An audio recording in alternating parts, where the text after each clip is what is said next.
Okay. In the earlier class, I have discussed about speed and velocity. The rate of change of displacement is called as velocity. Okay. Ega, let us come to the next one is acceleration. Acceleration. In Kannada, ವೇಗೋತ್ಕರ್ಷ ಅಂತ ಕರಿತೀವಿ. Acceleration, ವೇಗೋತ್ಕರ್ಷ, acceleration. ವೇಗವನ್ನು ಉತ್ಕರ್ಷ ಮಾಡೋದು ಅಂದ್ರೆ the velocity changes with respect to time. Look here, when a particle moves with a variable velocity, okay, uniform ಅದೇ ಏನಾಗುತ್ತೆ, velocity change ಆಗಲ್ಲ. Velocity change ಆದರೆ ಮಾತ್ರ ಆಕ್ಸಲರೇಷನ್ ಆಗೋದು. when a particle moves with variable velocity, that is if the velocity changes in magnitude or direction or both, ಅಂದ್ರೆ ಒಂದು ವಸ್ತುವಿನ ವೇಗ ಆದಲ್ಲಿ ಅದು ಪ್ರಮಾಣದಲ್ಲಿ ಬದಲಿ ಆಗಬೇಕು ಅಥವಾ ಡೈರೆಕ್ಷನ್ ಚೇಂಜ್ ಆಗಬೇಕು ಅಥವಾ ಎರಡೂ ಆಗ್ಬೋದು. ಹಾಗಿದ್ದಾಗ ನಾವೇನ್ ಕರಿತೀವಿ, then it has acceleration.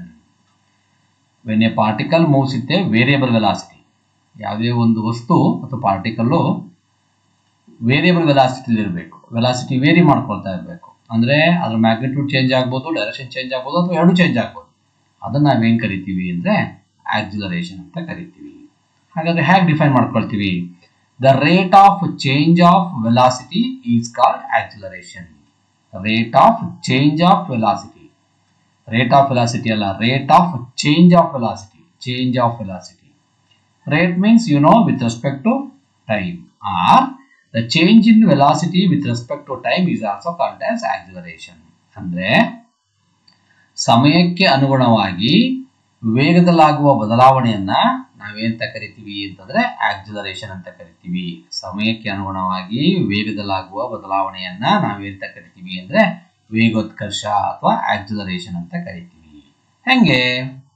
S, ಈಗ ಸೈಕಲ್ ಮೇಲೆ ಸೈಕಲ್ ತಗೊಂಡು ಸೈಕಲ್ ರೈಡ್ ಮಾಡಕತ್ತೀರಾ ಅಂತ ಅನ್ಕೋಣ, ಆಯ್ತಾ? ಮೊದಲು ಪೆಡ್ಲಿಂಗ್ ಸ್ಟಾರ್ಟ್ ಮಾಡ್ತೀವಿ, ಸ್ಲೋ ಇರುತ್ತೆ. ಪೆಡ್ಲಿಂಗ್ ಮಾಡ್ತಾ ಮಾಡ್ತಾ ಮಾಡ್ತಾ ಮಾಡ್ತಾ ಮಾಡ್ತಾ ಹೋದಾಗ ಏನಾಗ್ತಾ ಹೋಗುತ್ತೆ, ಸೈಕಲ್ನ ವೇಗದಲ್ಲಿ ಬದಲಾವಣೆ ಆಗ್ತಾ ಹೋಗುತ್ತಲ್ವಾ. ಸ್ಟ್ರೈಟ್ ರೋಡಲ್ಲಿ ಮತ್ತೆ ಕರ್ವ್ ರೋಡಲ್ಲ, ಸ್ಟ್ರೈಟ್ ರೋಡಲ್ಲಿ ಹೋಗ್ಬೇಕಾದ್ರೆ ಸೈಕಲ್ ಪೆಡ್ಲಿಂಗ್ ಮಾಡ್ತಾ ಇದ್ದೀರಿ ಅಂತಂದ್ರೆ ಪೆಡ್ಲಿಂಗ್ ಮಾಡ್ತಾ ಮಾಡ್ತಾ ಮಾಡ್ತಾ ಮಾಡ್ತಾ ಮಾಡ್ತಾ ಏನಾಗ್ತಾ ಹೋಗುತ್ತೆ, ವೇಗದಲ್ಲಿ ಜಾಸ್ತಿ ಆಗ್ತಾ ಹೋಗುತ್ತೆ. ಅದನ್ನು ನಾವೇನ್ ಕರಿತೀವಿ ಅಂತಂದ್ರೆ, ಅಂದ್ರೆ ಅವಾಗೇನಾಯ್ತು, ಹೋಗ್ತಾ ಹೋಗ್ತಾ ಟೈಮ್ಗೆ ಅನುಗುಣವಾಗಿ ಏನಾಗ್ತಾ ಹೋಗುತ್ತೆ, ವೇಗದಲ್ಲಿ ಬದಲಾವಣೆ ಆಗ್ತಾ ಹೋಗುತ್ತೆ. ಅದನ್ನ ನಾವು ವೇಗೋತ್ಕರ್ಷ ಅಥವಾ ಆಕ್ಸಿಲರೇಷನ್ ಅಂತ ಕರಿತೀವಿ. ಸರಿ ಆಯ್ತು, ಮುಂದೆ ಸೈಕಲ್ ನಿಲ್ಲಿಸ್ಬೇಕು. ಅದೆಲ್ಲೋ ಮುಂದೆ ಸೈಕಲ್ ನಿಲ್ಲಿಸ್ಬೇಕಾಗಿರುತ್ತೆ, ನಿಮ್ಮ ಮನೆ ಗೇಟ್ ಮುಂದೆ ಅಂತ ಅನ್ಕೊಳ್ಳೋಣ. ಹಂಗೆ ಪೆಡ್ಲಿಂಗ್ ಮಾಡ್ಕೊಂತ ಬರ್ತೀರಾ? ಇಲ್ಲ, ಏನ್ ಮಾಡ್ತೀರಿ, ಸ್ವಲ್ಪ ದೂರ ಇರಬೇಕಾದ್ರೆ ಪೆಡ್ಲಿಂಗ್ ಮಾಡೋದು ನಿಲ್ಲಿಸ್ತೀರಿ. ಅವಾಗ ಏನಾಗ್ತಾ ಹೋಗುತ್ತೆ, ವೆಲಾಸಿಟಿ ಕಡಿಮೆ ಆಗ್ತಾ ಕರೆಕ್ಟ್ ಬಂದು ನಿಮ್ಮ ಗೇಟ್ ಹತ್ರ ನಿಂತ್ಕೊಳ್ಳುತ್ತೆ, ನಿಮ್ಮ ಮನೆ ಗೇಟ್ ಹತ್ರ ನಿಂತ್ಕೊಳ್ಳುತ್ತೆ ಅಥವಾ ನಿಮ್ಮ ಕಾಲೇಜ್ ಗೇಟ್ ಹತ್ರ ನಿಂತ್ಕೊಳ್ಳುತ್ತೆ. ಅವಾಗ ಏನಾಯ್ತು, ಅವಾಗೂ ವೆಲಾಸಿಟಿ ಚೇಂಜ್ ಆಯ್ತು. ಆದ್ರೆ ವೆಲಾಸಿಟಿ ಹೆಂಗ್ ಚೇಂಜ್ ಆಯ್ತು, ಕಡಿಮೆ ಆಗ್ತಾ ಬಂತು. ಅದಕ್ಕೆ ಚೇಂಜ್ ಅಂದ್ರೆ it may be increases or decreases. Increase ಆಗ್ಬೋದು ಅಥವಾ ಡಿಕ್ರೀಸ್ ಆಗ್ಬೋದು. Suppose the change in velocity increases, that is called as a positive acceleration. ಅದನ್ನ ಪಾಸಿಟಿವ್ ಆಕ್ಸಿಲರೇಷನ್ ಅಂತ ಕರಿತೀವಿ. Suppose the change in velocity is decreases, that is called as a negative acceleration or retardation ಅಂತ ಕರಿತೀವಿ. Negative acceleration R retardation ಅಂತ ಕರಿತೀವಿ. ಹಾಗಾದ್ರೆ mathematical form ಏನಾಗಿದ್ರೆ ಅಂದ್ರೆ ಸಮಯಕ್ಕೆ ಅನುಗುಣವಾಗಿ ವೇಗದಲ್ಲಾಗ್ತಕ್ಕಂಥ ಬದಲಾವಣೆ, the rate of change of velocity is called acceleration. Therefore acceleration is equal to change in velocity divide by time taken. Change in velocity divide by time taken. ಇದನ್ನ ಹೆಂಗ್ ಬರೀಬಹುದು, ಆಕ್ಸಿಲರೇಷನ್ ಸಿಂಬಲ್ ನ A ಅಂತ ಬರಿತೀವಿ ಅಂತ ಅನ್ಕೊಳ್ಳೋಣ. ಹೌದಾ? Change in velocity v minus v not divide by T ಅಂತಾನು ಬರೀಬಹುದು. v ಅಂದ್ರೆ ಫೈನಲ್ ವೆಲಾಸಿಟಿ, v ನಾಟ್ ಅಂದ್ರೆ initial velocity. Final velocity minus initial velocity means change in velocity divided by time taken. A is equal to v minus v naught divided by t ಅಂತ ಬರೀತೀವಿ. ಇದು mathematical formula. Change in velocity means A is equal to v minus v naught divided by t. Yes, this is the mathematical form of acceleration. It is a vector quantity. Yes, it is a vector quantity means it's having both magnitude and direction. ಈ ಆಕ್ಸಿಲರೇಷನ್ಗೆ ವೇಗ ಉತ್ಕರ್ಷಕ್ಕೆ ನಿರ್ದಿಷ್ಟವಾಗಿರ್ತಕ್ಕಂಥ ಪ್ರಮಾಣ ಇರುತ್ತೆ ಮತ್ತೆ directions ಇರುತ್ತೆ. therefore it is a vector quantity. ಅಂದ್ರೆ ಇದಕ್ಕೆ ನಿರ್ದಿಷ್ಟವಾಗಿರ್ತಕ್ಕಂಥ ದಿಕ್ಕು ಇರಬೇಕು ಮತ್ತೆ ಪ್ರಮಾಣ ಮ್ಯಾಗ್ನಿಟ್ಯೂಡ್ ಇರಬೇಕು. ಹಾಗಾಗಿ ಇದನ್ನ ವೆಕ್ಟರ್ ಕ್ವಾಂಟಿಟಿ ಅಂತ ಕರಿತೀವಿ. Its unit is metre per second square. ಹೇಗೆ ಬಂತು metre per second square? Change in velocity V minus V not. Change in velocity ಅಂದ್ರೆ ವೆಲಾಸಿಟಿಗೆ ಫಾರ್ಮುಲಾ ಏನು? Metre per second. Change in velocity ಆದ್ರೂ ಅಷ್ಟೇನೆ, ವೆಲಾಸಿಟಿ ಆದ್ರೂ ಅಷ್ಟೇನೆ. ಒಟ್ಟಾರೆ ವೆಲಾಸಿಟಿಗೆ ಯೂನಿಟ್ ಏನಪ್ಪಾ ಅಂದ್ರೆ metre per second. Time unit ಏನು? ಸೆಕೆಂಡ್. ಇದ್ರ ಮೇಲೆ ತಗೊಂಬನ್ನಿ, ಅವಾಗ ಏನಾಗುತ್ತೆ? ಮೀಟರ್ ಪರ್ ಸೆಕೆಂಡ್ ಸ್ಕ್ವೇರ್ ಆಗುತ್ತೆ. ಅರ್ಥ ಆಯ್ತಾ ಹೇಳ್ತಿರೋದು? ಎಸ್. ಮತ್ತೆ ಇನ್ನೊಂದು metre per second metre per second cancel ಮಾಡಿಬಿಟ್ರೆ ಮತ್ತೆ ಹಂಗಲ್ಲ. Change in velocity that is meter per second divided by time taken, that is second. Meter per second square is the unit of acceleration in SI system. It may be positive or negative. Already ಹೇಳಿದೆ, it may be positive or negative. Positive ಆಗಿರ್ಬೋದು, negative ಆಗಿರ್ಬೋದು. ಯಾವಾಗ positive ಅಂತ ಹೇಳಿದೆ? if the change in velocity of the object is increases. if the velocity of an object is increasing, ವೇಗದಲ್ಲಿ ಜಾಸ್ತಿ ಆಗ್ತಾ ಹೋದ್ರೆ ಅವಾಗ ಅದನ್ನ ಪಾಸಿಟಿವ್ ಆಕ್ಸಿಲರೇಷನ್ ಅಂತ ಕರಿತೀವಿ. if the velocity is decreasing, the object has negative acceleration or retardation or deceleration ಅಂತ ಕರಿತೀವಿ. ಅರ್ಥ ಆಗುತ್ತೆ ಹೇಳ್ತಿರೋದು?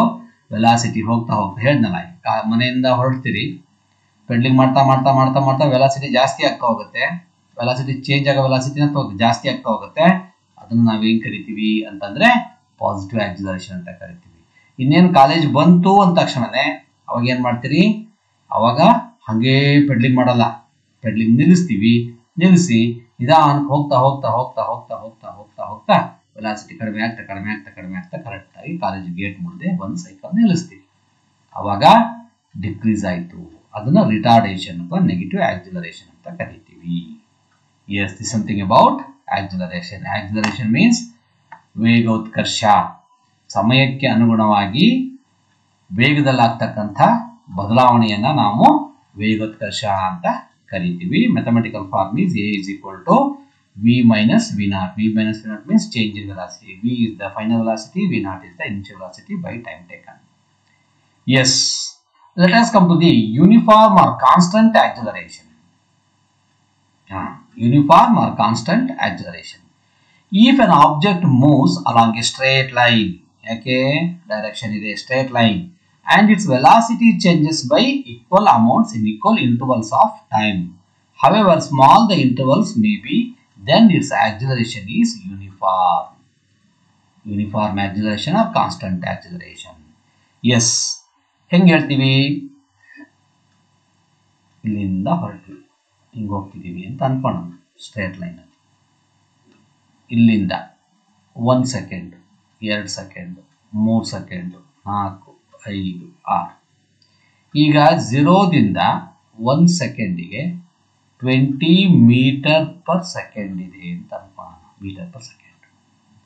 ನೆಕ್ಸ್ಟ್ 1ರಿಂದ 2 ಸೆಕೆಂಡ್ಸ್ಗೆ ಎಷ್ಟಾಗಬೇಕು? 40 ಮೀಟರ್ ಪರ್ ಸೆಕೆಂಡ್ ಆಗಬೇಕು. 2ರಿಂದ 3ಗೆ ಎಷ್ಟಾಗಬೇಕು? 60 ಮೀಟರ್ ಪರ್ ಸೆಕೆಂಡ್ ಆಗಬೇಕು. ಅಲ್ಲಿಗೆ ಇಲ್ಲಿಂದ ಇಲ್ಲಿಗೆ 20, ಇಲ್ಲಿಂದ ಇಲ್ಲಿಗೆ 20, ಇಲ್ಲಿಂದ ಇಲ್ಲಿಗೆ 20. ಅದೇನಾಗ್ತಾ ಹೋಗಿದೆ? Equal change in velocity. 20 ಇದ್ದು 40 ಆಯ್ತು, 40 60 ಆಯ್ತು, 80 ಆಯ್ತು, 100 ಆಯ್ತು. ಹೌದಾ? ಅಂದ್ರೆ ಪ್ರತಿ ಒಂದು ಸೆಕೆಂಡ್ಗೆ ಏನಾಗ್ತಿದೆ? ಈಕ್ವಲ್ ಅಮೌಂಟ್ ಆಫ್ ವೆಲಾಸಿಟಿ ಏನಾಗ್ತಿದೆ? ಚೇಂಜ್ ಆಗ್ತಿದೆ. ಹೀಗಾಗ್ತಾ ಇದ್ರೆ ಇದನ್ನು ನಾವೇನ್ ಕರಿತೀವಿ ಅಂತಂದ್ರೆ constant acceleration or uniform acceleration ಅಂತ ಕರಿತೀವಿ. However, the small intervals may be 0.5 ಸೆಕೆಂಡಿಗೆ ಬರೋಣ, ಅರ್ಧ ಸೆಕೆಂಡಿಗೆ ಬರೋಣ, ಏನಾಗತ್ತೆ ಅವಾಗ? 10 ಮೀಟರ್ ಪರ್ ಸೆಕೆಂಡ್. ಅದರ್ಧ ಬರೋಣ 5 ಮೀಟರ್ ಪರ್ ಸೆಕೆಂಡ್, ಅದರ್ಧ ಬರೋಣ 2.5. ಎಷ್ಟೇ ಸ್ಮಾಲ್ ಇಂಟರ್ವಲ್ಸ್ ತಗೊಂಡ್ರು ಅದು ಈಕ್ವಲ್ ಆಗಿರಬೇಕು ಅಂತ ಹೇಳ್ತೀವಿ. ಇದನ್ನ ನಾವು ಯೂನಿಫಾರ್ಮ್ ಆರ್ ಕಾನ್ಸ್ಟಂಟ್ ಆಕ್ಸಿಲರೇಷನ್ ಅಂತ ಕರಿತೀವಿ. Other then it is called as variable. ಹಂಗಾಗ್ಲಿಲ್ಲ ಅಂತ ಅನ್ಕೊಳ್ಳೋಣ. ಈಗ 20 ಆಯಿತು, ಇಲ್ಲಿ 40 ಆಗೋದ್ ಬದಲು 30 ಆಯಿತು ಅಂತ ಅನ್ಕೊಳ್ಳೋಣ. ಇಲ್ಲಿ 70 ಆಯಿತು ಅಂತ ಅನ್ಕೊಳ್ಳೋಣ. ಇಲ್ಲಿ ಮತ್ತೆ 20 ಆಯಿತು ಅಂತ ಅನ್ಕೊಳ್ಳೋಣ. ಇಲ್ಲಿ ಮತ್ತೆ 50 ಆಯಿತು ಅಂತ ಅನ್ಕೊಳ್ಳೋಣ. ಏನಾಗ್ತದೆ, ಪ್ರತಿ ಸೆಕೆಂಡಿಗೂ ವೇರಿ ಆಗ್ತಾ ಇದೆ. This is called as non uniform acceleration. Non uniform acceleration. Yes, ನಾವು ರೋಡಲ್ಲಿ ಹೋಗ್ತಿರ್ಬೇಕಾದ್ರೆ ಯೂಶುವಲ್ ಆಗಿ ನಾನ್ ಯೂನಿಫಾರ್ಮ್ ಆಕ್ಸಿಲರೇಷನ್ಸ್ ಅಲ್ಲಿ ಹೋಗ್ತಿರ್ತೀವಿ. ಅರ್ಥ ಆಯ್ತು ಹೇಳ್ತಿರೋದು? ಒಂದ್ಸಲ ಜಾಸ್ತಿ ಆಗುತ್ತೆ ಬೇಗ, ಒಂದ್ಸಲ ಕಡಿಮೆ ಆಗುತ್ತೆ, ಮತ್ತೆ ಜಾಸ್ತಿ ಆಗುತ್ತೆ, ಮತ್ತೆ ಕಡಿಮೆ ಆಗುತ್ತೆ, ಮತ್ತೆ ಜಾಸ್ತಿ ಮಾಡ್ತೀವಿ. ರೋಡ್ ಚೆನ್ನಾಗಿತ್ತು ಅಂದ್ರೆ ಬಹಳ ಫಾಸ್ಟಾಗಿ ಹೋಗ್ತೀವಿ, ಅವು ವೆಲಾಸಿಟಿ ಚೆನ್ನಾಗಿ ಜಾಸ್ತಿ ಆಗುತ್ತೆ. ಬಟ್ ರೋಡ್ ಏನಾಗಿರ್ಬೇಕು? ಸ್ಟ್ರೇಟ್ ಲೈನ್ ಆಗಿರಬೇಕು, ಸ್ಟ್ರೇಟ್ ರೋಡ್ ಆಗಿರಬೇಕು. ಅದು ಇಂಪಾರ್ಟೆಂಟ್. ಹಾಗಿದ್ರೆ ಈ ಕಾನ್ಸ್ಟಂಟ್ ಆಕ್ಸಿಲರೇಷನ್ ಯೂನಿಫಾರ್ಮ್ ಆಕ್ಸಿಲರೇಷನ್ಸ್ ರೋಡಲ್ಲಿ ಮಾಡೋಕ್ಕಾಗಲ್ವಾ? ಮಾಡ್ಬೋದು, ಆದರೆ ತುಂಬ ಕಷ್ಟ. ಆ ವ್ಯವಸ್ಥೆ ಮಾಡೋದು ತುಂಬ ಕಷ್ಟ. ಒಂದೇ ಕಾನ್ಸ್ಟಂಟ್ ಆಗಿ ನಾನು 20, 40, 60, 80, 70, 80, 100, 120 ಹಿಂಗೆ ಮೀಟರ್ ಪರ್ ಸೆಕೆಂಡ್ ಅಷ್ಟು ವೇಗವನ್ನು ಜಾಸ್ತಿ ಮಾಡೋಕ್ಕಾಗಲ್ಲ. ರೋಡು ಸ್ಟ್ರೈಟ್ ಇರಲ್ಲ. ಹಂಗೆ ಮಾಡ್ತಾ ಹೋದ್ರೆ ಕಂಟ್ರೋಲ್ಗೆ ಬರಲ್ಲ. ಹಾಗಿದ್ರೆ ಈ ಕಾನ್ಸ್ಟಂಟ್ ಆಕ್ಸಿಲರೇಷನ್, ಒಂದೇ ಥರ ಆಕ್ಸಿಲರೇಷನ್ಸ್ ಅನ್ನ, ಇದಕ್ಕೆ ಒಂದು ಎಕ್ಸಾಂಪಲ್ ಕೊಡ್ಬೇಕಲ್ಲ. ಮತ್ತೀಗ ರೋಡಲ್ಲಿ ಮಾಡೋದು ಕಷ್ಟ ಆಗುತ್ತೆ ಅಂತ ಹೇಳಿದ್ವಿ. ಹಾಗಿದ್ರೆ ನ್ಯಾಚುರಲ್ ಆಗಿ ಯಾವ್ದು ಇರ್ಬೋದು? ಹಾಗಿದ್ರೆ ನ್ಯಾಚುರಲ್ ಆಗಿ ಯಾವುದು ಅಂತಂದ್ರೆ ಫ್ರೀಲಿ ಫಾಲಿಂಗ್ ಬಾಡೀಸ್. ಗಿಡದಿಂದ ಒಂದು ಹಣ್ಣು ಬೀಳುತ್ತಲ್ಲ, ಇಲ್ಲಿಂದ ಹಣ್ಣು ಬಿತ್ತು ಅಂತ ಅನ್ಕೊಳ್ಳೋಣ, ಇದು ಗ್ರೌಂಡು ಅಂತ ಅನ್ಕೊಳ್ಳೋಣ. ಇದು ಇಲ್ಲಿಂದ ಒಂದು ಇಲ್ಲಿ ಬೀಳುತ್ತಲ್ಲ, ಯಾಕೆ ಬೀಳುತ್ತಿದ್ದು?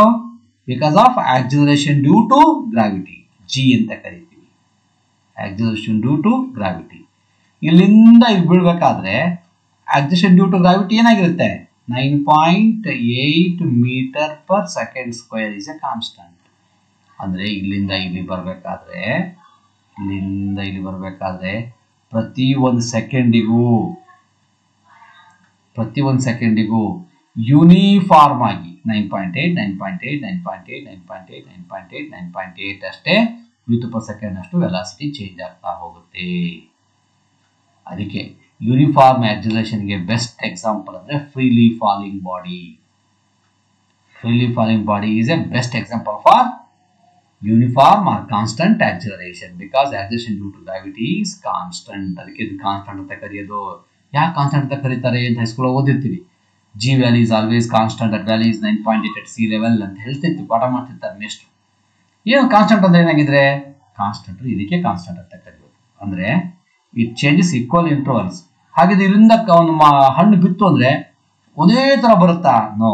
ನೋಡಿ ಹೆಂಗೆ ಬರ್ದೆ ನಾನು 20, 40, 60, 80 ಅಂತ ಬರ್ದಿರ್ಲಿಲ್ವಾ? ಹಾಗೆ ಇಲ್ಲಿಂದ ಹೊರಟು ಅಂದರೆ 9.8, 19.6 ಹಿಂಗಾಗ್ತಾ ಹೋಗುತ್ತೆ velocity.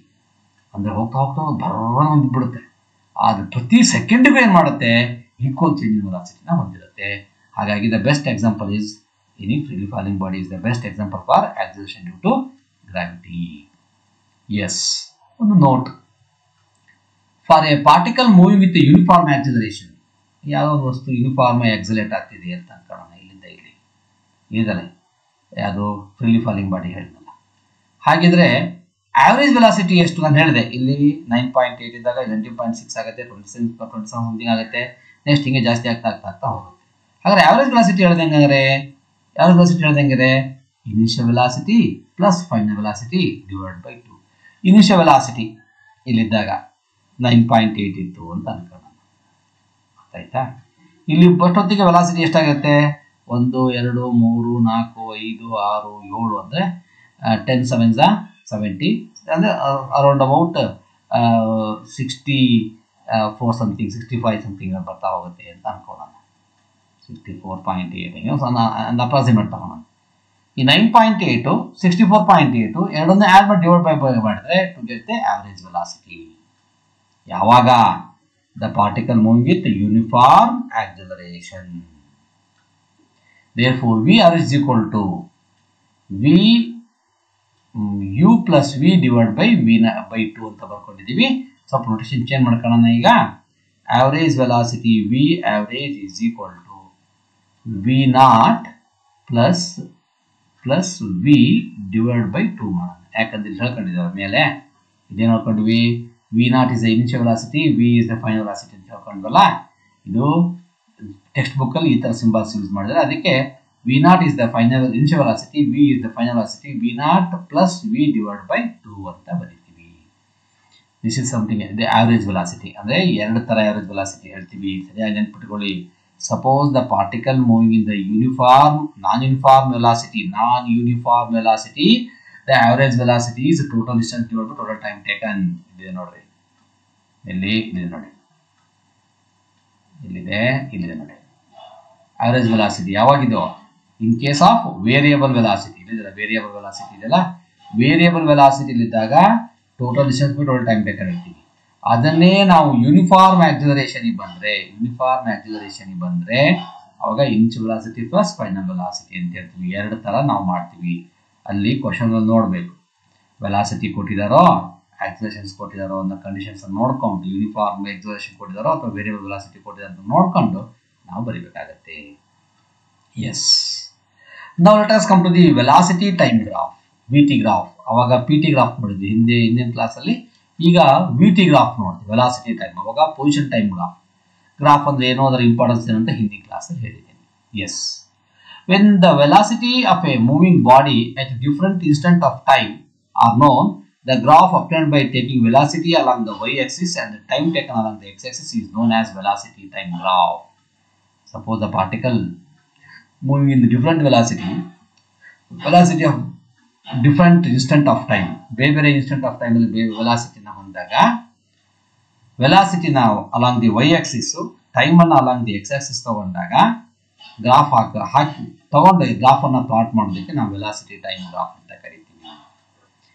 S, now let us come to the different type of velocity of graph. ಬೇರೆ ಟೈಪ್ ಗ್ರಾಫ್ ಅನ್ನ ನೋಡ್ತಾ ಹೋಗೋಣ. ಫಸ್ಟ್ ಒನ್ ಇಲ್ಲಿ ಕಾಣ್ತಲ್ಲ, ವೈ ಆಕ್ಸಿಸ್ ಅಲ್ಲಿ ವಿ, ಎಕ್ಸ್ ಆಕ್ಸಿಸ್ ಅಲ್ಲಿ ಟಿ ಇದೆ. For a body traveling with uniform velocity, it is a straight line parallel to the axis ಅಂತ ಹಾಕಿದ್ದೀನಿ. ಯೂನಿಫಾರ್ಮ್ ವೆಲಾಸಿಟಿ ಅಂತ ಕಾಣ್ತಿದೆಯಲ್ವಾ, ಅಂದ್ರೆ ಈಗ 0 ಸೆಕೆಂಡ್ಸ್, ಇದನ್ನ 1 ಸೆಕೆಂಡ್ ಅಂತ ತಗೋಣ, 2 second, 3 second, 4 second, 5 second, 6 second ತಗೋಣ. ಈಗ ಉದಾಹರಣೆಗೆ 0 ಸೆಕೆಂಡ್ಸ್ ಇಲ್ಲಿಗೆ ಎಷ್ಟಿತ್ತಪ್ಪ ಅಂದ್ರೆ 20 ಮೀಟರ್ ಪರ್ ಸೆಕೆಂಡ್ ಇತ್ತು ಅಂತ ಅನ್ಕೋಣ. 20 ಮೀಟರ್ ಪರ್ ಸೆಕೆಂಡ್ ಇತ್ತು ಅಂತ ಅನ್ಕೋಣ. ಇನಿಷಿಯಲ್ ವೆಲಾಸಿಟಿ ಇಲ್ಲಿತ್ತು. ನೆಕ್ಸ್ಟ್ 1 ಸೆಕೆಂಡಿಗೂ ಅಲ್ಲೇ ಇದೆ, ನೆಕ್ಸ್ಟ್ 1 ಸೆಕೆಂಡಿಗೂ ಅಲ್ಲೇ ಇದೆ, ನೆಕ್ಸ್ಟ್ 1 ಸೆಕೆಂಡಿಗೂ ಅಲ್ಲೇ ಇದೆ, ನೆಕ್ಸ್ಟ್ 1 ಸೆಕೆಂಡಿಗೂ ಅಲ್ಲೇ ಇದೆ. ಅಂದ್ರೆ ಒಂದೇ ವೇಗ ಚಲಿಸ್ತಾ ಇದೆ. ನಾವೇನ್ ಹೇಳಿದ್ವಿ ಹಾಗಿದ್ರೆ ಇವೇನು ಹೇಳ್ಬೋದಾಗಿದ್ರೆ 1 ಸೆಕೆಂಡಿಗೂ 20 ಮೀಟರ್ ಪರ್ ಸೆಕೆಂಡು, 2 ಸೆಕೆಂಡಿಗೂ 20 ಮೀಟರ್ ಪರ್ ಸೆಕೆಂಡು, ಥರ್ಡ್ ಒನಿಗೂ ಅಷ್ಟೇ, ಫೋರ್ತ್ ಒನಿಗೂ ಅಷ್ಟೇ, ಫಿಫ್ತ್ ಒನಿಗೂ ಅಷ್ಟೇ, ಸಿಕ್ಸ್ ಅಷ್ಟೇ, ಅಷ್ಟನ್ನು ಸೇರಿಸಿ ಗ್ರಾಫಿಂಗ್ ಬರುತ್ತೆ. ಅಲ್ಲಿಗೆ 1 ಸೆಕೆಂಡಿಗೂ ಅಷ್ಟೇ, 2 ಸೆಕೆಂಡಿಗೂ ಅಷ್ಟೇ, 3 ಸೆಕೆಂಡಿಗೂ ಅಷ್ಟೇ, 4 ಸೆಕೆಂಡಿಗೂ ಅಷ್ಟೇ 20 ಮೀಟರ್ ಪರ್ ಸೆಕೆಂಡ್ ಆಗಿದ್ರೆ the body move with uniform velocity ಅಂತ ಕರೀಬೋದು. ಹಾಗಾದ್ರೆ ಬಾಡಿ ಯೂನಿಫಾರ್ಮ್ ವೆಲಾಸಿಟಿಲಿ ಮೂವ್ ಆಗ್ತಾ ಇದ್ರೆ ವಾಟ್ ಅಬೌಟ್ ದಿ ಆಕ್ಸಿಲರೇಷನ್? 1 ಮಾರ್ಕಿಗೆ ಕೇಳ್ತಾರೆ question. The body moving with uniform velocity, what is its acceleration ಅಂತ ಕೇಳ್ತೀವಿ. ಆಕ್ಸಿಲರೇಷನ್ ಆಗಬೇಕು ಅಂತ ಏನು ಹೇಳಿದೆ ನಾನು ನಿಮಗೆ? ವೆಲಾಸಿಟಿ ವೇರಿಯಬಲ್ ಆಗಿರಬೇಕು, ಚೇಂಜ್ ಇನ್ ವೆಲಾಸಿಟಿ ತಗೋಬೇಕು, ಅವಾಗ ಮಾತ್ರ ಆಕ್ಸಿಲರೇಷನ್. ಇಲ್ಲಿ ವೆಲಾಸಿಟಿ ವೇರಿನೇ ಆಗಿಲ್ಲ, ಇಲ್ಲೂ 20, ಇಲ್ಲೂ 20, ಇಲ್ಲೂ 20, ಇಲ್ಲೂ 20, ಇಲ್ಲೂ 20, ಅಲಾಗ 20. ಹಾಗಿದ್ರೆ ವೆಲಾಸಿಟಿ ಚೇಂಜ್ ಆಗಲ್ಲ ಅಂತಂದ್ರೆ ಆಕ್ಸಿಲರೇಷನ್ ಏನಾಗಿರುತ್ತೆ? Change in velocity is 0. ಹೌದಾ? ಇಲ್ಲಿದೆಲ್ಲ ಚೇಂಜ್ ಇನ್ ವೆಲಾಸಿಟಿ ಚೇಂಜ್ ಆಗಲ್ಲ ಅಂದ್ರೆ ಚೇಂಜ್ ಇನ್ ವೆಲಾಸಿಟಿ ಏನಾಯ್ತು? ಇದು 0. ಅವಾಗ ಆಕ್ಸಿಲರೇಷನ್ ಏನಾಗಿರುತ್ತೆ? 0 ಆಗಿರುತ್ತೆ.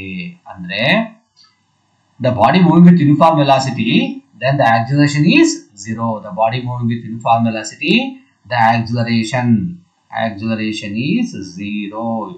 ನೆನಪಿರ್ಲಿ, ಬಹಳ ಇಂಪಾರ್ಟೆಂಟ್ ಇದು. Body moving with uniform velocity, the acceleration is 0. Yes. Second ಬರೋಣ. A body starting from rest and moving with uniform acceleration. Yes, ನೋಡಿ ಇಲ್ಲಿದೆ graph. Time 0, ವೆಲಾಸಿಟಿನೂ 0. Starting from rest. ನಿಮ್ಮ ಮನೆ ಗೇಟ್ ಹತ್ರ ನಿಂತ್ಕೊಂಡಿದೀಯಾ, ನಿಮ್ಮ ಪೇರೆಂಟ್ಸ್ಗೆ ಹೇಳ್ತಾ ಕಾಲೇಜಿಗೆ ಹೋಗಿ ಬರ್ತೀನಿ ಅಂತ ಹೇಳ್ತೀಯ, ಇನ್ನು ಸೈಕಲ್ ಹತ್ತಿಲ್ಲ. ಅವಾಗ ಏನಾಯ್ತು? ಟೈಮು 0, ವೆಲಾಸಿಟಿನೂ 0. ನೆಕ್ಸ್ಟು 1 ಸೆಕೆಂಡಿಗೆ ಇಲ್ಲಿ ಬರುತ್ತೆ 10 ಮೀಟರ್ ಪರ್ ಸೆಕೆಂಡ್.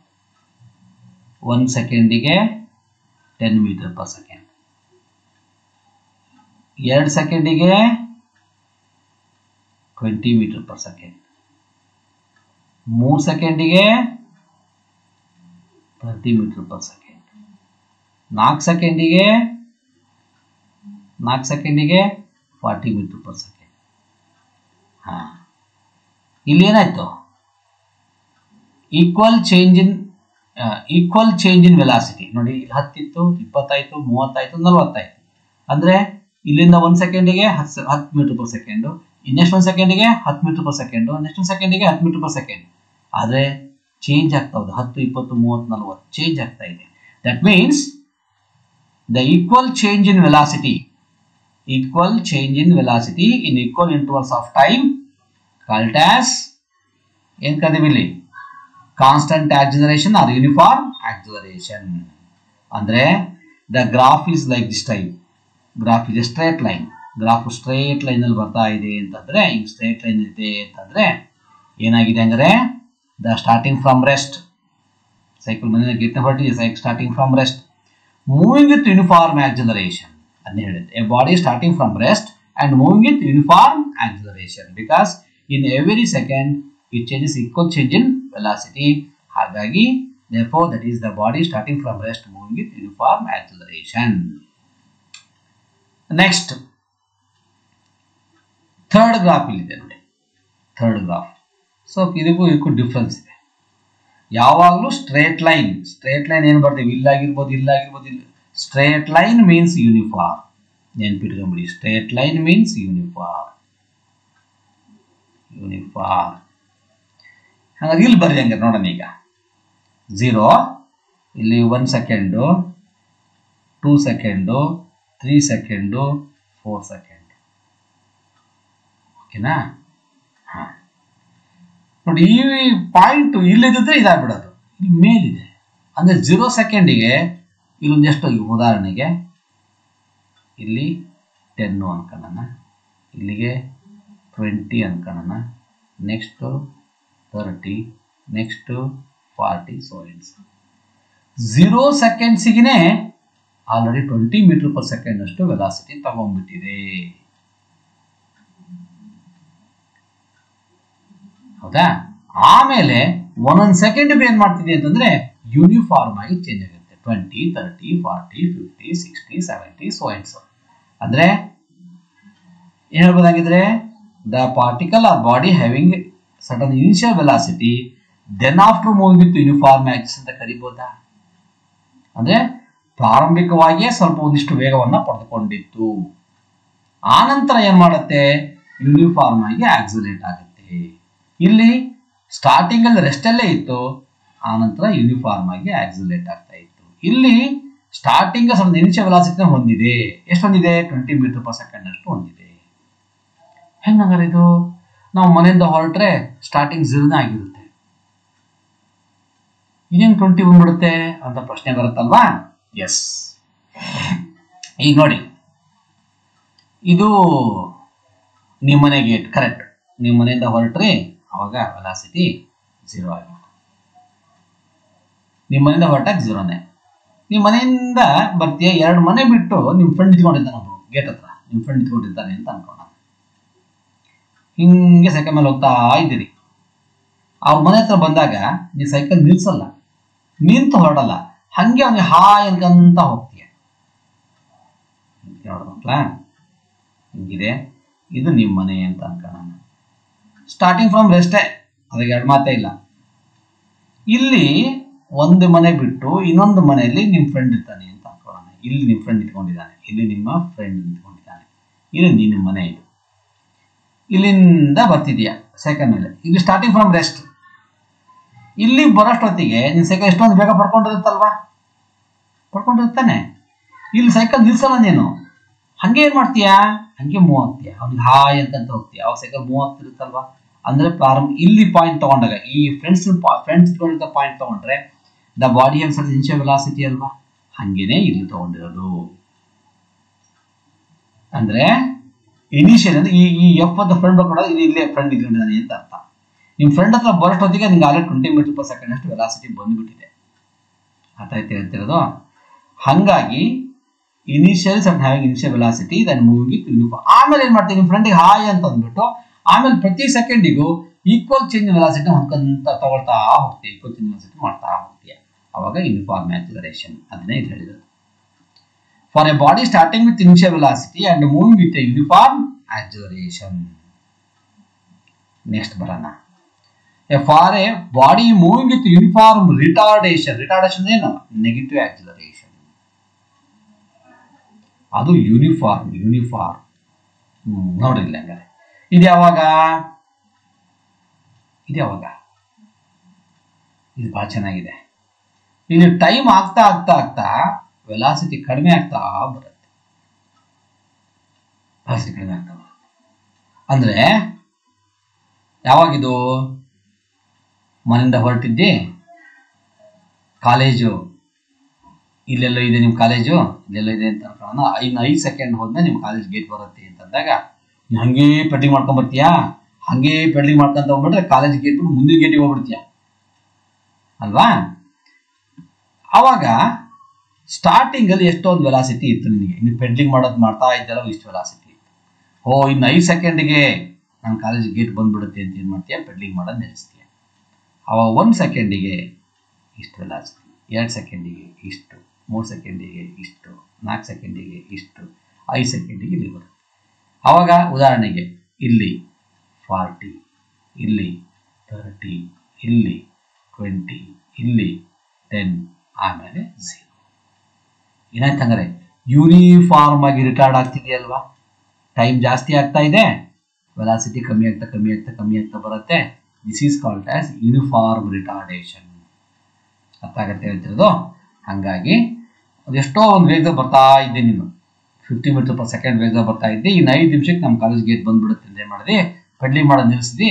ಒಂದೊಂದು ಸೆಕೆಂಡಿಗೂ 10 ಮೀಟರ್ ಪರ್ ಸೆಕೆಂಡ್ ಕಡಿಮೆ ಮಾಡ್ತಾ 5 ಸೆಕೆಂಡ್ ಆದ ತಕ್ಷಣ ಇದು 0 ಬಂದ್ಬಿಡುತ್ತೆ.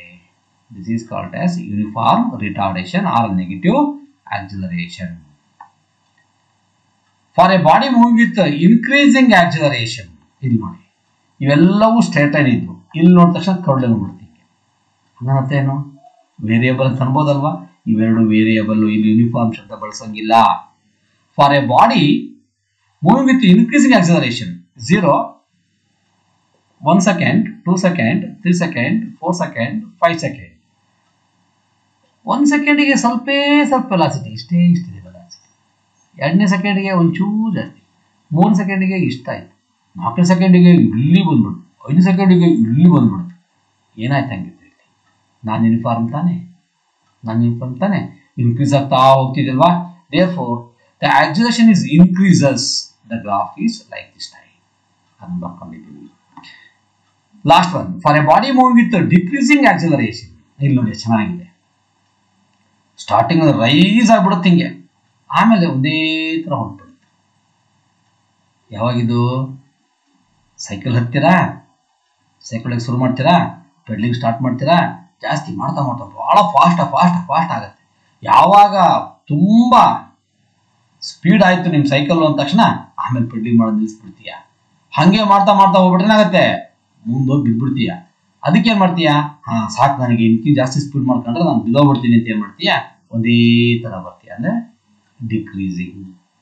ಅದಕ್ಕೆ ಹೇಳೋದು for a body moving with decreasing acceleration the figure of ಈ ಫಿಗರ್. ಹೀಗೆ ಈ ಫಿಗರ್ಗಳನ್ನ ನಾವು ಎಕ್ಸಾಮ್ ಅಲ್ಲಿ ಕೇಳ್ತೀವಿ. Guarantee question, V T graph ಮೇಲೆ ಗ್ಯಾರಂಟಿ ಕ್ವಶನ್ ಬಂದೇ ಬರುತ್ತೆ. ಇವು ಯಾವ ಕಂಡೀಷನ್ಸ್ ಕೇಳ್ತೀವಿ, ಯಾವ್ದಾರ ಎರಡನ್ನು. Write the V T graph, a body starting from rest and move with uniform acceleration. Then write a VT graph, a body moving with uniform retardation, increasing acceleration, decreasing acceleration ಅಂತ ಕೇಳ್ತೀವಿ. ಅವಾಗ ಎರಡು ಯಾವ್ಯಾವ್ದು ಕೇಳ್ತೀವಿ ಅವನ್ನ ಗ್ರಾಫ್ ಬಿಡಿಸ್ಬೇಕು. 2 ಮಾರ್ಕ್ಸಿಗೆ 2 question ಕೇಳ್ತೀವಿ, 2 ಗ್ರಾಫನ್ನ ಬಿಡಿಸ್ಬೇಕಾಗತ್ತೆ. ಸರಿ, ಹಿಂಗೆಲ್ಲ ಗ್ರಾಫ್ ಹಾಕಿ ಲೆಕ್ಕ ಮಾಡಿದ್ರೆ ಏನು ಪ್ರಯೋಜನ? Uses of VT graphs. The velocity time graph is also a powerful tool to study motion in one dimension.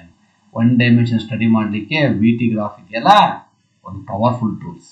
ಹೆಂಗೆ? Look here. The shape of V T graph describes the nature of motion of the object. ನೋಡಿದಲ್ಲ, ಎಲ್ಲವೂ ಬೇರೆ ಬೇರೆ shape ಇದಾವೆ. ಇವೆಲ್ಲ ಏನು ಹೇಳಿದ್ವು? Body ಹೆಂಗೆ ಮೂವ್ ಆಗುತ್ತೆ, uniform velocity, uniform acceleration, starting initial velocity, moving with uniform acceleration, retardation ಅಂತ ಈ ಗ್ರಾಫ್ಗಳು ಏನು ಹೇಳ್ತವೆ ಅಂದರೆ ಒಂದು ಆಬ್ಜೆಕ್ಟ್ನ ಮೋಷನ್ಸ್ ಅನ್ನು, ಯಾವ ರೀತಿ ಮೋಷನ್ಸ್ ಇದೆ, ನೇಚರ್ ಆಫ್ ಮೋಷನ್ಸ್ ಅನ್ನು ಎಕ್ಸ್ಪ್ರೆಸ್ ಮಾಡುತ್ತೆ. The shape of V T graph gives the acceleration. ಹೌದಲ್ವಾ? ಇಲ್ಲೂ ಆಕ್ಸಲರೇಷನ್ ಸಿಕ್ತು, ಇಲ್ಲೂ ಆಕ್ಸಲರೇಷನ್, ಇಲ್ಲೂ ಆಕ್ಸಲರೇಷನ್, ಇಲ್ಲೂ ಆಕ್ಸಲರೇಷನ್, ಎಲ್ಲ ಕಡೆ ಇದೊಂದು ಬಿಟ್ಟು ಇದು 0 ಆಕ್ಸಲರೇಷನ್, ಎಲ್ಲ ಕಡೆ ಯೂನಿಫಾರ್ಮ್ ಆಕ್ಸಸ್ ಸಿಕ್ತು. ಅಂದರೆ ಗ್ರಾಫ್ ಏನು ಮಾಡುತ್ತೆ? ವಿ ಟಿ ಗ್ರಾಫು ಆಕ್ಸಲರೇಷನ್ಸ್ ಅನ್ನು ಎಕ್ಸ್ಪ್ಲೇನ್ ಮಾಡುತ್ತೆ. The y-intercept of the VT graph gives the initial velocity of the object. Yes, y-intercept. This y-axis. Y-intercept. This is the y-intercept. This is the y-intercept. This gives initial velocity. L y-intercept ಆಗಿರುತ್ತೋ ಅದು v ಏನು ಕೊಡುತ್ತೆ ನಮಗೆ ಅಂದರೆ initial velocity ನ ಕೊಡುತ್ತೆ. Area under VT graph gives the x-axis. VT graph and the x-axis gives the distance traveled by the body. Yes. ಬರಲ್ಲ ಈಗ. ಇದೇ ಬಹಳ ಇಂಪಾರ್ಟೆಂಟ್ ಅಪ್ಲಿಕೇಶನ್. ಎಸ್, ಹೆಂಗೆ? ಇಲ್ಲೊಂದು ಗ್ರಾಫ್ ಇದೆಯಲ್ವಾ, ಏರಿಯಾ ಅಂಡರ್ ದಿ ಗ್ರಾಫ್ ಅಂದರೆ ಇಲ್ಲೊಂದು ಕರ್ವ್ ಬಂದಿತ್ತಲ್ಲ, ಹಿಂಗೆ ಇದರಿಂದ ಒಂದು ಡಾಟೆಡ್ ಲೈನ್ ಹಾಕೋಣ. Yes, this is the area, this is the area. ಇದು ವೆಲಾಸಿಟಿ, ಕರೆಕ್ಟಾ? ಇಲ್ಲಿದೆ ವೆಲಾಸಿಟಿ. ಇದೇನಿದು? ಟೈಮ್. ಹೌದಾ? ಇದನ್ನ ಓ ಎ ಬಿ ಸಿ ಅಂತ ಬರ್ಕೋಣ. ಏರಿಯಾ ಅಂಡರ್ ದಿ ಕರ್ವ್ ಇದೆಯಲ್ಲ, ಇದು ಏರಿಯಾ ಅಂಡರ್ ದಿ ಕರ್ವ್ ಇದೆಯಲ್ಲ, ಇದನ್ನ ಓ ಎ ಬಿ ಸಿ ಅಂತ ಬರ್ಕೊಳ್ಳೋಣ. ಯಾವ ಶೇಪಲ್ಲಿ ಇದೆ ಇದು? Thus in the rectangular area O A B C is equal to that is rectangle, area of rectangular ಇದ್ದಾಗ ಇದೆ. ಅವಾಗ ಏನು ಬರಬೇಕು ನಾವು? Length into breadth. ಹೌದಾ? Okay, that is area, length into breadth. Length ಅಂತ ಆಗಿದೆ ನಮ್ಮದು velocity or time, velocity into time ಅಂತ ಬರೀಬಹುದಾ? Yes, you know in the earlier class velocity is equal to displacement by time taken. V is equal to s by t. s is equal to ಏನಾಗುತ್ತೆ? vt ಆಗುತ್ತೆ. ಇಲ್ಲಿ vt ಬಂದಿದೆಯಾ ಇಲ್ಲಿ? ಹಾಗಾದ್ರೆ area of O A B C ಅಂತ ಕರಿಬಹುದು, S ಅಂತ ಬರೀಬಹುದಾ? h is equal to vt, h is equal to vt. The area under the curve, it expresses the distance traveled or displacement. ಬಹಳ important. Area under VT graph gives the distance traveled or displacement of the body. Area ಏನನ್ನ ಹೇಳುತ್ತೆ ಅಂತಂದ್ರೆ, ಈ area distance travelled ಅನ್ನ ಹೇಳುತ್ತೆ. Sir ಇಲ್ಲೇನೋ ಬಹಳ ಸುಲಭ ಐಟಮ್ ಬರ್ಕೊಂಡ್ಬಿಟ್ರಿ ಸರ್, ಇಲ್ಲಿ ಬರ್ಕೊಂಡ್ಬಿಟ್ರೆ ಬರೀರಿ, ಏನಾಯ್ತು? ಹೌದಾ? ಏರಿಯಾ ಆಫ್ ಟ್ರಯಾಂಗಲ್ ಲೆಕ್ಕ ಮಾಡು, ಅವಾಗ ನಿಮ್ಮ ಡಿಸ್ಟೆನ್ಸ್ ಟ್ರಾವೆಲ್ ಸಿಗುತ್ತೆ. ಇಲ್ಲಿ ತಗೊಳ್ರಿ, ಬೇಡ ಅಂತ ಹೇಳಿದ್ರು, ತಗೋಬೇಕಾಗತ್ತೆ ಮುಂದೀಗ. ಹಿಂಗಿದೆ ಟ್ರಪಿಸಿಯಮ್, ಅಥವಾ ಇಲ್ಲೊಂದು ಲೈನ್ ಹೇಳ್ಕೊಳ್ಳೋಣ, ಒಂದು ಟ್ರಯಾಂಗಲ್ಲು ಒಂದು ರೆಕ್ಟ್ಯಾಂಗಲ್ ಆಗುತ್ತೆ. ಎರಡು ಏರಿಯಾಗೆ ಆಗಟ್ ಮಾಡಿ ಹಿಂಗಿರುತ್ತೆ ಡಿಸ್ಟೆನ್ಸ್. ಹಿಂಗೆ ಯಾವುದೇ ಗ್ರಾಫ್ ಬೇಕಾದರೂ ಏನು ಹಾಕ್ಬೋದು, ಇದಕ್ಕೂ ಏರಿಯಾಗೆ ಆಗಟ್ ಮಾಡ್ಬೋದು, ಇದಕ್ಕೂ ಮಾಡ್ಬೋದು, ಎಲ್ಲಕ್ಕೂ ಮಾಡ್ಬೋದು. ಇದು ಬಹಳ important application. Area under V T graph it express the distance travelled or displacement. Velocity of the body at any given instant can be measured. Yes, ಹೌದಲ್ವಾ? ನೋಡಿ ಹೇಗೆ ಬಂದಲ್ಲ ನಾನು ಇಲ್ಲಿ 1 ಸೆಕೆಂಡಿಗೆ ಇಲ್ಲಿರುತ್ತೆ ಅಂತ ಹೇಳಿದೆ, 2 ಸೆಕೆಂಡಿಗೆ ಇಲ್ಲಿರುತ್ತೆ ಅಂತ ಹೇಳಿದೆ, 3 ಸೆಕೆಂಡಿಗೆ ಇಲ್ಲಿರುತ್ತೆ ಅಂತ ಹೇಳಿದೆ. ಅಂದರೆ to express the graph any instant of time, ಯಾವುದೇ ಗಳಿಗೆಯಲ್ಲಿ ಒಂದು ವಸ್ತುವಿನ ವೇಗ ಎಷ್ಟಿತ್ತು, ಇನ್ಸ್ಟೆಂಟ್ ಅಂದರೆ ಗಳಿಗೆ, ಯಾವ ಗಳಿಗೆಯಲ್ಲಿ, ಯಾವುದೇ ಇನ್ಸ್ಟೆಂಟ್ ಆಫ್ ಟೈಮಲ್ಲಿ ಅದು ವೆಲಾಸಿಟಿ ಎಷ್ಟಿದೆ ಅಂತ ಹೇಳ್ಬೋದಲ್ವಾ, ಅದನ್ನು ಎಕ್ಸ್ಪ್ರೆಸ್ ಮಾಡುತ್ತೆ. Yes, this is the application of VT graph. Example 2 marks ಇದನ್ನು ಕೇಳ್ತಾರೆ. Write the application of VT graph ಅಂದರೆ 4 ಬರೀಬೇಕು, 3 ಮಾರ್ಕ್ಸ್ ಕೇಳಿದ್ರೆ 5 ಬರೀಬೇಕು. AT graph, adjacent time graph, adjacent along the x axis, y axis, time along the x axis. Same, ಇದು ಮೂರೇ graph. ಇಲ್ಲಿ ನೋಡಿ, ಈಗ a body moving with uniform acceleration, for example ಒಂದು 20 metre per second square, 20 metre per second square. ಯಾಕಂದ್ರೆ acceleration 1 ಸೆಕೆಂಡಿಗೂ ಅಷ್ಟೇ, 1 ಸೆಕೆಂಡಿಗೂ ಅಷ್ಟೇ ಇಲ್ಲಿದೆ, 2 ಸೆಕೆಂಡ್ಸಿಗೂ ಅಷ್ಟೇ ಅಲ್ಲೇ ಇದೆ, 3 ಸೆಕೆಂಡ್ಸಿಗೂ ಅಷ್ಟೇ ಅಲ್ಲೇ ಇದೆ, 5 ಸೆಕೆಂಡ್ಸಿಗೂ ಅಲ್ಲೇ ಇದೆ. Acceleration. The AT graph is a straight line parallel to the time axis. A body moving with uniform acceleration, a AT graph is a straight line parallel to the x-axis. This expresses the uniform acceleration. Uniform accelerator. The equal change in velocity in equal intervals of time. Uniform acceleration. Straight line parallel to the x-axis. It has a positive slope of the acceleration is increasing at a constant rate. Positive slope. This is the positive slope. This is the negative slope. This is called as acceleration. Change in acceleration, equal change in acceleration in equal intervals of time. ಅದಕ್ಕೆ ನಾವೇನಂತೀವಿ constant rate. ಒಂದೇ ತರವಾಗಿ ಏನಾಗ್ತಿದೆಯಪ್ಪ ಅಂದ್ರೆ rate ಅಂದ್ರೆ time. ಒಂದೇ ತರ constant rate ಅಲ್ಲಿ ಆಕ್ಸಿಲರೇಷನ್ಸ್ increase ಆಗ್ತಾ ಇದೆ ಅಂತ ಹೇಳ್ತೀವಿ. Acceleration's increasing it a constant rate ಅಂದ್ರೆ ಸಮಯಕ್ಕೆ ಸರಿಯಾದ ಒಂದೇ ರೀತಿಯಾಗಿರ್ತಕ್ಕಂಥ ಆಕ್ಸಿಲರೇಷನ್ಸ್ ಇನ್ಕ್ರೀಸ್ ಮಾಡ್ತಾ ಇದೆ. It has a negative if the acceleration decreasing it a constant rate. ಇಲ್ಲಿ ಅದೇ ವಿಟಿ ಗ್ರಾಫ್ ಅದೇ ಯೂನಿಫಾರ್ಮ್ ರಿಟಾರ್ಡೇಷನ್. ಇದು ಕಾನ್ಸ್ಟಂಟ್ ರೇಟ್ ಅಲ್ಲಿ ಆಕ್ಸಿಲರೇಷನ್ಸ್ ಕಡಿಮೆ ಆಗ್ತಾ ಇದೆ ಅಂತ ಹೇಳ್ತೀವಿ. ಎಸ್, ಹೀಗೆ ನಾವು AT ಗ್ರಾಫ್ ಅನ್ನ ಸ್ಟಡಿ ಮಾಡ್ತೀವಿ. ಅದ್ರಲ್ಲಿ ಬಹಳ ಮುಖ್ಯವಾಗಿರೋದು PT graph, AT graph, VT graph ಅಲ್ಲಿ VT ಗ್ರಾಫೇ ಬಹಳ ಇಂಪಾರ್ಟೆಂಟ್ ಆಗಿರೋದು. ಎಸ್, ಇಲ್ಲಿಗೆ ಬೇಸಿಕ್ ಟರ್ಮಿನಾಲಜಿ, ಆಕ್ಸಿಲರೇಷನ್ ಅಂದ್ರೇನು, ವೆಲಾಸಿಟಿ ಅಂದ್ರೇನು, ಸ್ಪೀಡ್ ಅಂದ್ರೇನು, ಡಿಸ್ಟೆನ್ಸ್ ಅಂದ್ರೇನು, ಡಿಸ್ಪ್ಲೇಸ್ಮೆಂಟ್ ಅಂದ್ರೇನು ಅನ್ನೋದೆಲ್ಲವನ್ನು ಸ್ಟಡಿ ಮಾಡ್ತೀವಿ. Let us come to the next one is equation of motion. Equation, ಸಮೀಕರಣ ಅಂತ ಕರಿತೀವಿ ಕನ್ನಡದಲ್ಲಿ, ಸೂತ್ರಗಳು ಅಂತ ಹೇಳ್ತೀವಿ. Equation of motion. The motion of a particle can be described in terms of mathematical equation is called as equation of motion. ಚಲನೆಯ ಸೂತ್ರಗಳನ್ನ ಗಣಿತ ರೂಪದಲ್ಲಿ ಎಕ್ಸ್ಪ್ರೆಸ್ ಮಾಡೋದನ್ನ ನಾವು ಇಕ್ವೇಶನ್ ಆಫ್ ಮೋಷನ್ ಅಂತ ಕರಿತೀವಿ. ಅದು ಹೇಗೆ ಏನು ಅನ್ನೋದನ್ನ ನೆಕ್ಸ್ಟ್ ಕ್ಲಾಸ್ ಅಲ್ಲಿ ಡಿಸ್ಕಸ್ ಮಾಡೋಣ, ಆಗ್ಬೋದಲ್ವಾ? ಓಕೆ.